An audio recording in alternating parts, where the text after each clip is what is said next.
জলবায়ু সংকট মোকাবিলায় বকশীগঞ্জে তরুণদের গ্লোবাল ক্লাইমেট স্ট্রাইক। জামালপুর জেলা প্রতিনিধি মোহাম্মদ ইমরান আকন্দ।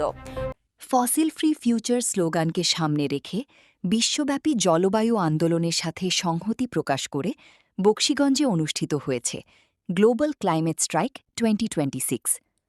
গত ৮ মে ২০২৬ শুক্রবার সকাল ১০টায় বকশীগঞ্জ উপজেলা চত্বরে এ কর্মসূচির আয়োজন করে অদম্য 19 ইউথ ফাউন্ডেশন। কর্মসূচিতে সহযোগিতায় ছিল আলো স্বেচ্ছাসেবী রক্তদান সংগঠন বকশীগঞ্জ জামালপুর।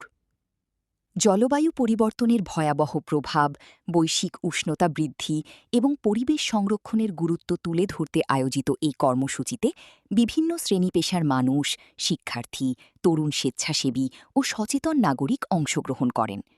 অংশগ্রহণকারীরা বিভিন্ন প্ল্যাকার্ড, ব্যানার ও সচেতনতামূলক স্লোগানের মাধ্যমে জীবাশ্ম জ্বালানির ব্যবহার কমিয়ে পরিবেশবান্ধব ভবিষ্যৎ গঠনের আহ্বান জানান। অনুষ্ঠানে সভাপতিত্ব করেন মেজবাহুল হক তুহিন, উপদেষ্টা আলো স্বেচ্ছাসেবী রক্তদান সংগঠন।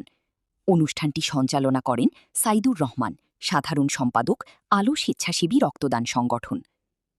কর্মসূচিতে প্রধান অতিথি হিসেবে উপস্থিত ছিলেন প্রভাষক মোতাসিম বিল্লাহ রুবেল, বিভাগীয় প্রধান বাংলা বিভাগ, শেরপুর সরকারি কলেজ, শেরপুর। বিশেষ অতিথি হিসেবে উপস্থিত ছিলেন সুলতান আরিফিন আদিত্য, বিশিষ্ট লেখক, বকশীগঞ্জ, এবং ইরশাদ জাহান, ছড়াকবি ও সাহিত্য পাঠাগার বিষয়ক সম্পাদক, আলো স্বেচ্ছাসেবী রক্তদান সংগঠন। এছাড়াও উপস্থিত ছিলেন সাংবাদিক নাজমুল রানা, সভাপতি বাট্টাজোড় ইউনিট 2 শাখা, সাংবাদিক ইলিয়াস শাহ, নির্বাহী সভাপতি ধানুয়া কামালপুর ইউনিয়ন শাখা, কেন্দ্রীয় কমিটির সদস্য জিহান হাসান স্বপ্ন, মশিউর রহমান স্বাধীন, কামরুজ্জামান, কিয়ামতুল্লাহ কলেজ শাখার সভাপতি শাকিল আহমেদ এবং মাহিনসহ সংগঠনের অন্যান্য নেতৃবৃন্দ ও স্বেচ্ছাসেবীরা। বক্তারা বলেন, উন্নত বিশ্বের অতিরিক্ত ফসিল ফুয়েল ব্যবহার এবং পরিবেশ বিধ্বংসী কর্মকাণ্ডের কারণে পৃথিবী আজ ভয়াবহ জলবায়ু সংকটের মুখোমুখি।